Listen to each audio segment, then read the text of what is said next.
Nissan Rogue. Front ball joints. Starting to get a little play in them. So today we're gonna hopefully swap those out. It's my wife's personal car.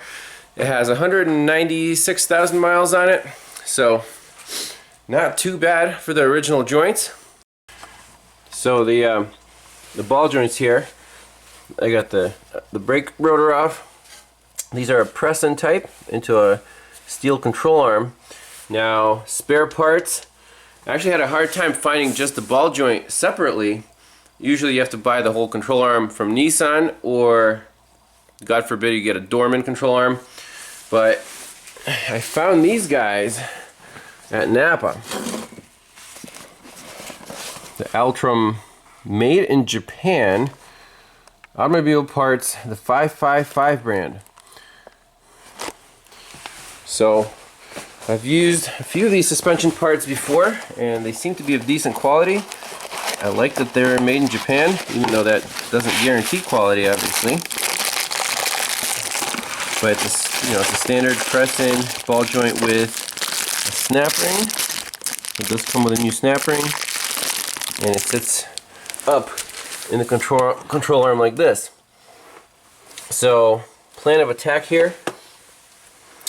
You could separate, take this pinch bolt out, separate the ball joint, and then either take the whole control arm off, which doesn't look too bad, 2 bolts there and 1 through bolt on this bushing, or we can pop the axle out, undo these 2 bolts here that attach the knuckle to the strut, and kind of swing the whole knuckle out of the way, and just use our ball joint press right here on the control arm while it's on the vehicle.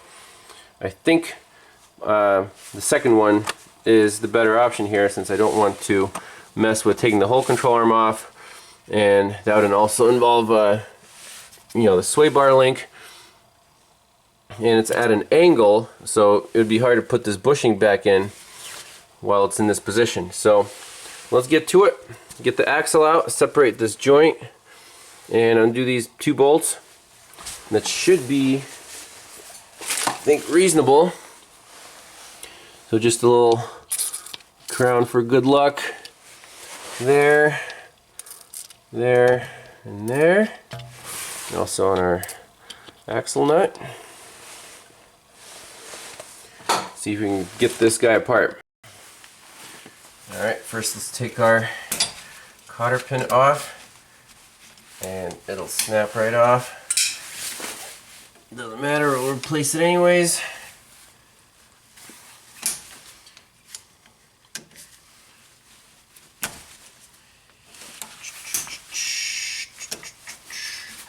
Okay, that's out. Take our big gun with a 32mm socket.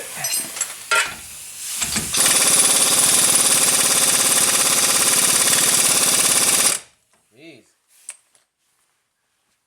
are a little seized up. Now this has been apart before. I did replace this wheel hub, I don't know, 60,000 miles ago with a Moog, and that seems to be holding up just fine.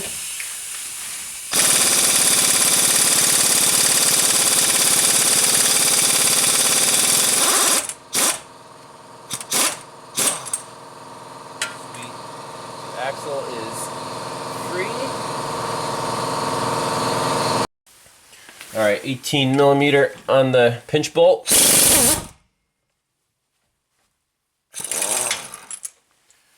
Got the nut off. Over the bolt. Okay, there it goes. It turns. Get that guy out.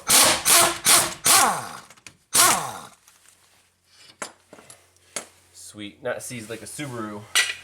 Good deal. Now, see if this guy will separate. Oh, didn't even need the slide hammer on that one.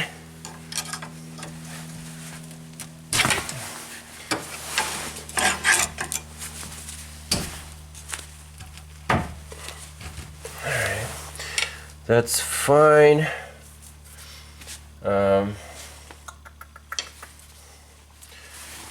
that'll be good. And now we need to undo the top bolts on the strut. Get this ABS sensor wire, give that some room. So I'll be able to move around. These are 21 millimeter.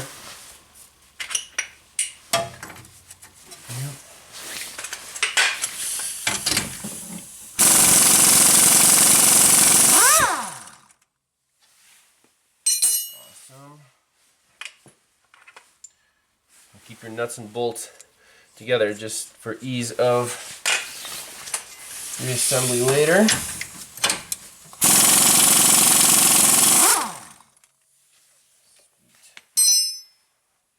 It's coming apart so far so good.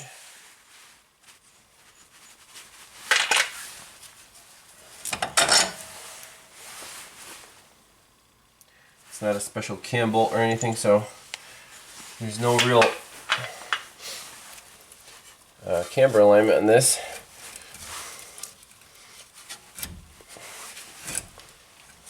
I'm wondering if we should stick one of these bolts in and just make sure we can get the ball joint out easily before getting too far.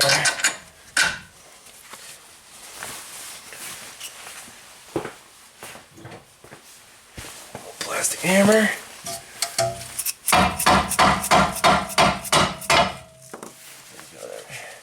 There's the joint. Get the axle out. Get this guy out. And give yourself some room with the steering rack.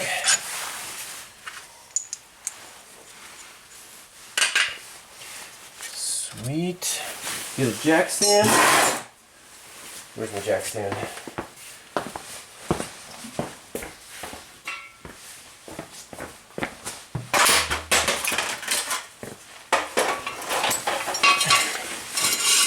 Over here, and then should be able to pivot this guy right out of the way, set it on a jack stand.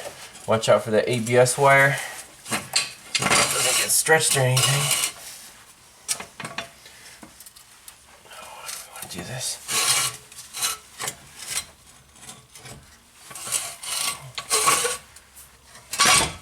Oh.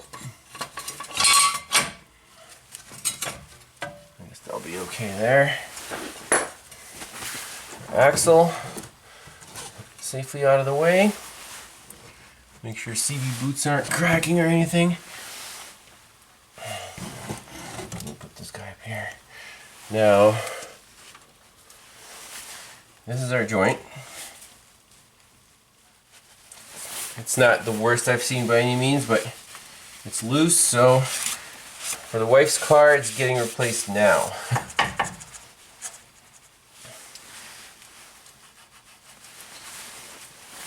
Now, next step is this snap ring. And the snap ring, I think we'll use a little slide hammer. The slots are over here on the back side. So we either have to hook that way or this way. At least get this guy loose, and then we'll use some flat snap ring pliers to spread that guy out. Remember, safety first. Wear your safety goggles. Anytime you use an air hammer, you never know what is going to fly in which direction. Now, let's try this. Give this guy a little tap. We'll dial this guy down.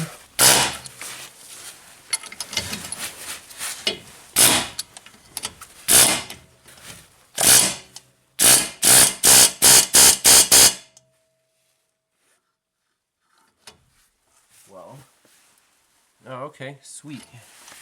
It's actually coming out.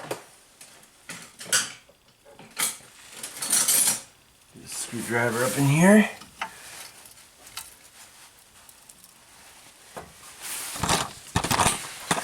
This snap ring is just well, we don't care about this snap ring to reuse it or anything. I just want to get it off. Alright, cool.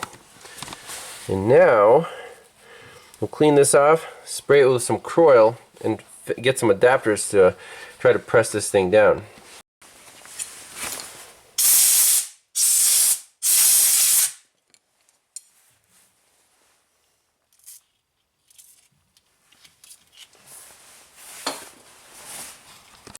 Get the good old Harbor Freight ball joint kit. This thing, I mean, it works beautifully. I have no complaints. I know it's not an OTC, but whatever gets the job done, right? So basically we want to press this guy down, so we need a cup that will accept the joint. This guy seems to be kind of loose. This guy, this is too small, so it seems this is the best fit right here. Now we want to press down on this guy, so we can either use a little flat adapter, basically this big C clamp. What it's going to do is press down on one of these guys, and the joint is going to end up right in this cup. Alright, so let me get the clamp set up and we'll give it a whirl. Alright, so we got some adapters set up, plate, cup, then this other flat plate that's going to push down on the joint, and then that's just the big screw with an impact. So let's let her rip, see what happens.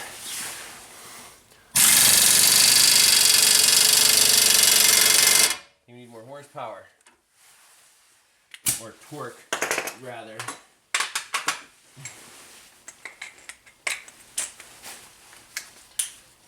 Set her to 5. It's the IR 231. Boom. That kind of exploded, right?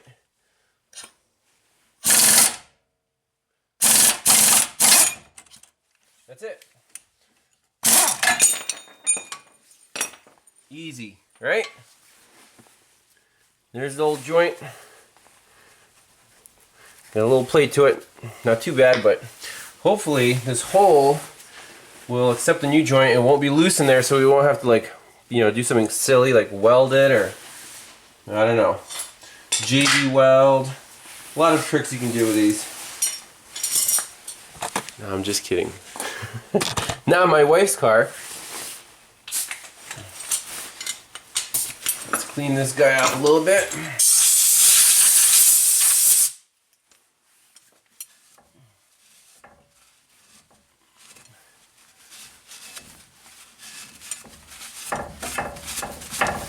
Alrighty. So this is pretty gravy if it goes. I mean, so far so good. I think we're past the hard part. Now watch this one like not fit.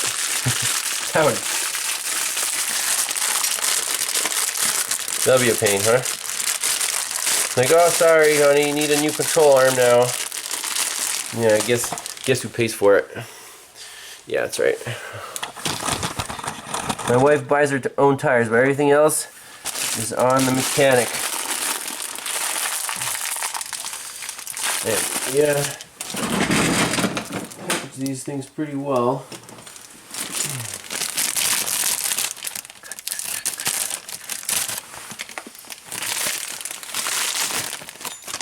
So just a snap ring and a joint.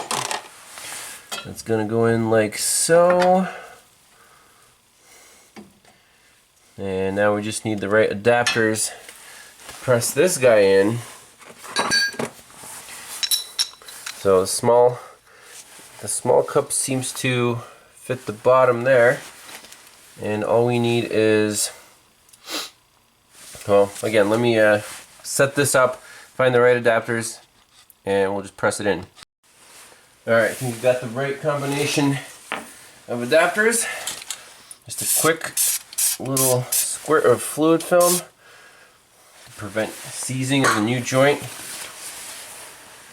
This guy will go right in here and give it a little tap with the plastic hammer. Make sure it starts nice and even. Now that's the key to these. They have to start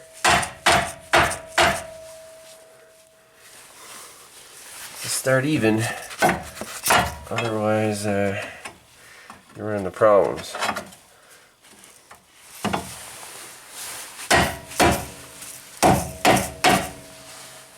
Okay, that looks pretty good. Now the adapters here. Very simple, big cup on the top. I'll go right here. That guy. And from the bottom, just a flat adapter. And I start this by hand, just to make sure everything is lined up as well as it can be.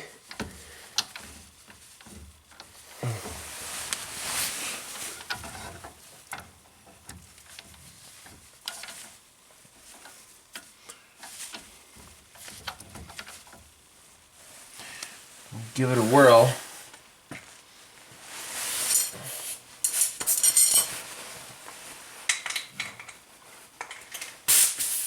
Remember, let's go easy. A little bit at a time. Make sure it goes in nice and even. It's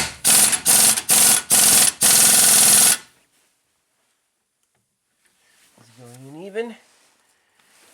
If in doubt, just let it go a little bit. And try again.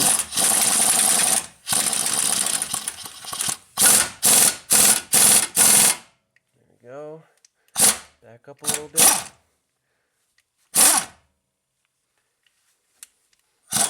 Fine trigger control, right?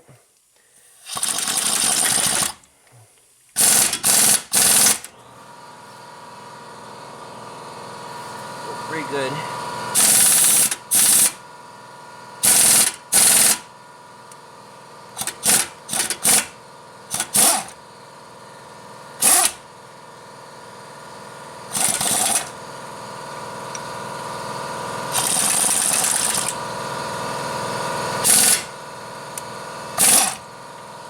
I think we're done.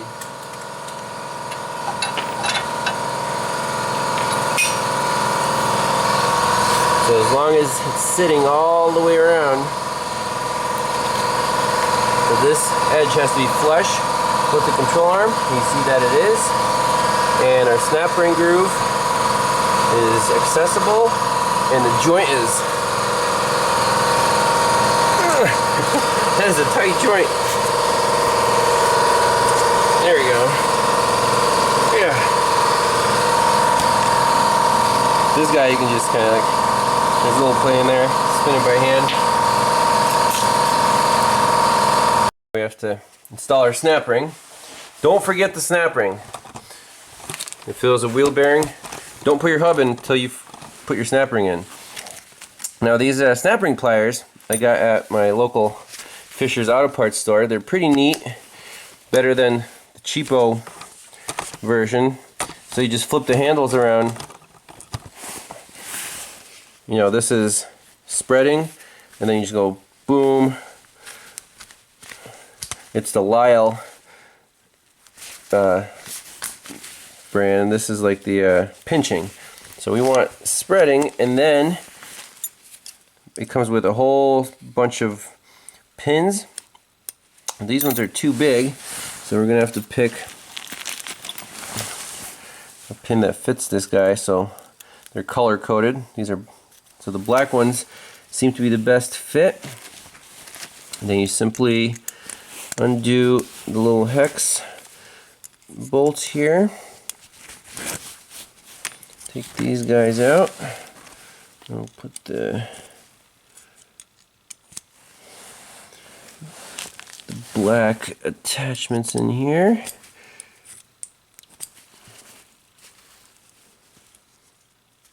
Make sure they're even. And then just tighten them down. So. And like so. Sweet. And now, just to test fit the snap ring.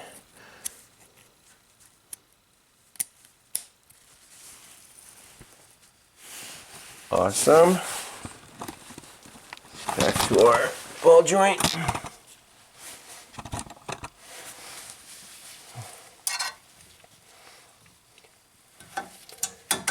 Man, that was too easy.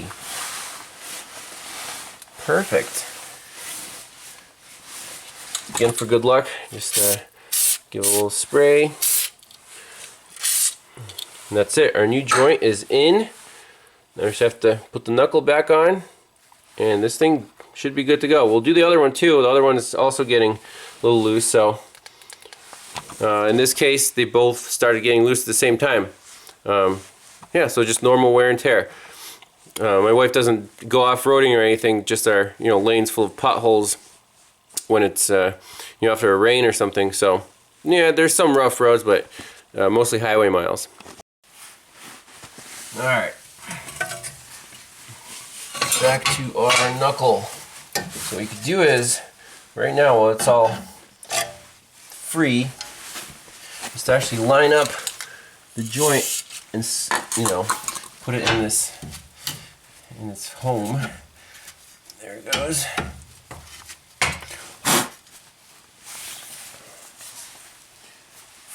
Give it a little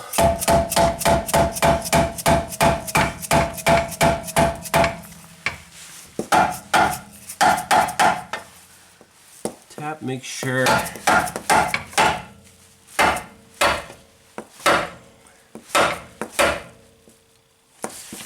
there's no debris in that hole. You can blow it out. Some compressed air.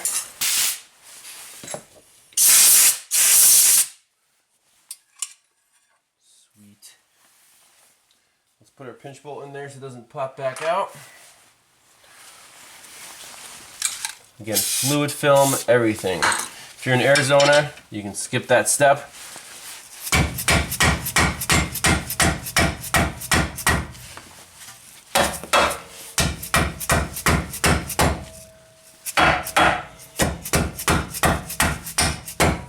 There. No problems. Get that started. And then slip our axle in here.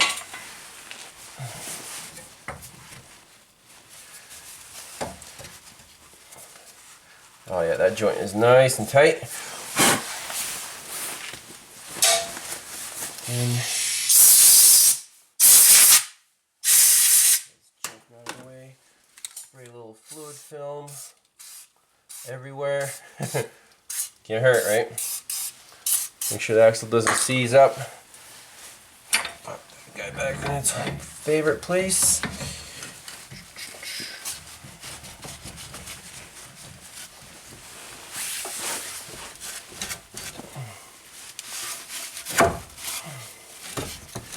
Man, that new ball joint is quite tight. Better than loose, I guess. I have a story to tell you about tight tie rod ends. On my old Mazda van, the MPV, I replaced the whole steering rack because it was just flat worn out. There was some free play in the actual steering gear, and it came with new inner tie rod ends. It was from like steeringrack.com. $100, great deal. The steering rack worked perfect. However, there's this like creaking sound whenever you went over bumps and turned, whatever. I'm like, yeah, maybe the tie rod ends are a little stiff. Eventually that creaking got better, almost went away.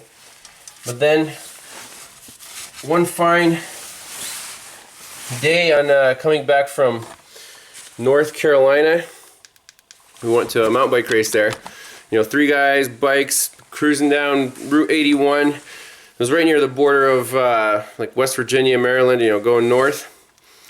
And there was this shimmy in the steering. We're going like 75, and I was like, something's out of balance. And it just got worse and worse and worse. And suddenly, I'm like, is my wheel gonna fall off?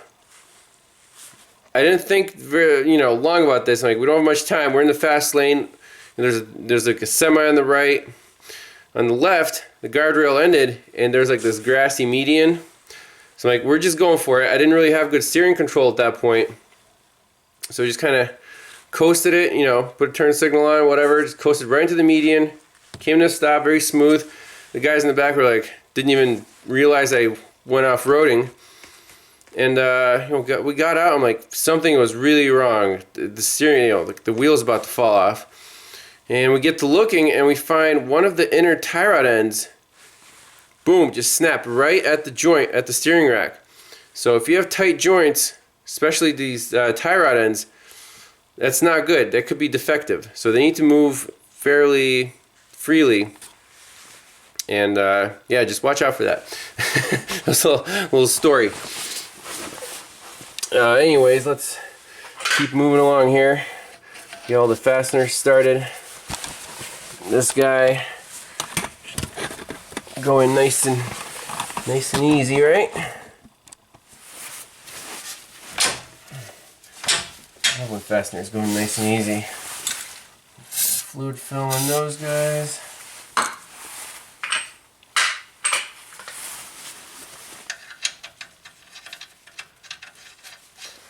I guess that's about it. We just have to torque everything to spec.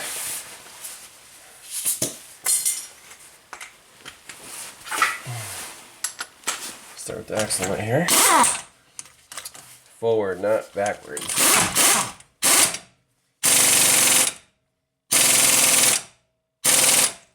many ugga-duggas that was, but enough. We'll need a new cotter pin. Let me grab one. Alright, new cotter pin. Slip that guy in. Bend the leg out. I don't want these to snap, so we'll leave it like that. That's all happy.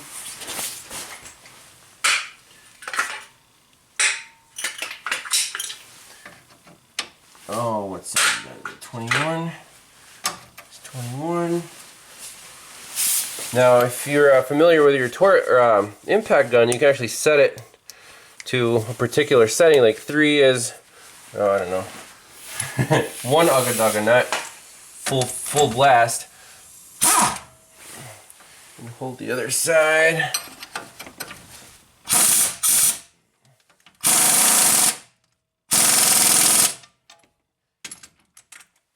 Good enough there. Good enough there. Get your ABS sensor back in place. Perfect. And the pinch bolt. That was an 18.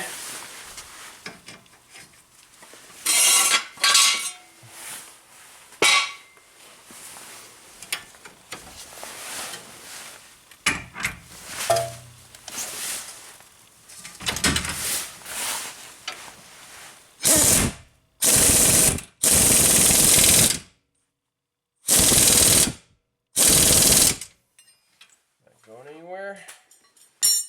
And what else do we have? Brake roller.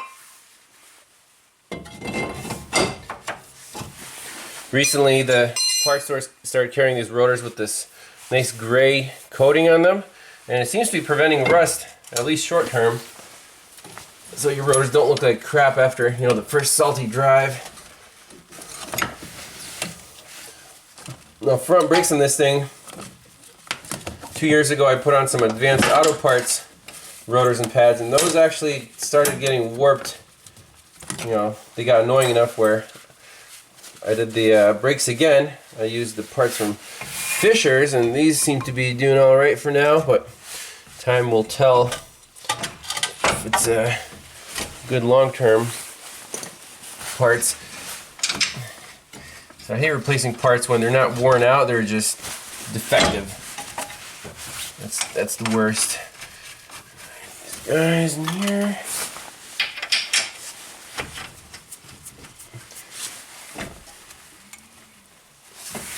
Yeah, that pretty straightforward.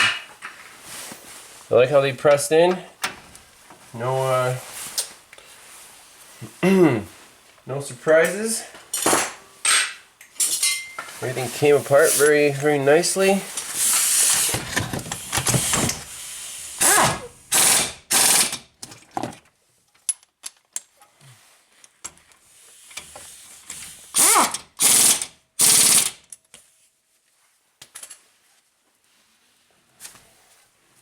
That's it. Tight, done.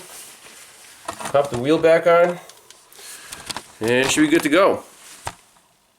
I'll do the other side, and we'll finish it up with just double check the toe in alignment. That shouldn't have changed. I've never touched these tie rod ends.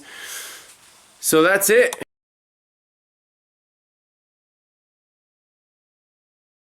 And right now we're running the General Ultimax Arctic, my favorite snow tire. These are actually the new generation Arctic 12, brand new snow tires. So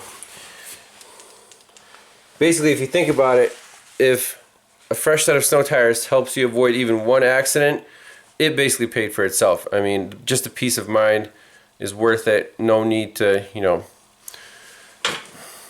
save on tires here, because at the end of the day, they're cheap compared to doing body work or having your insurance go up and whatnot. But anyways, that's ball joints on the Nissan Rogue. Appreciate you guys watching, and see you next time. Bye-bye.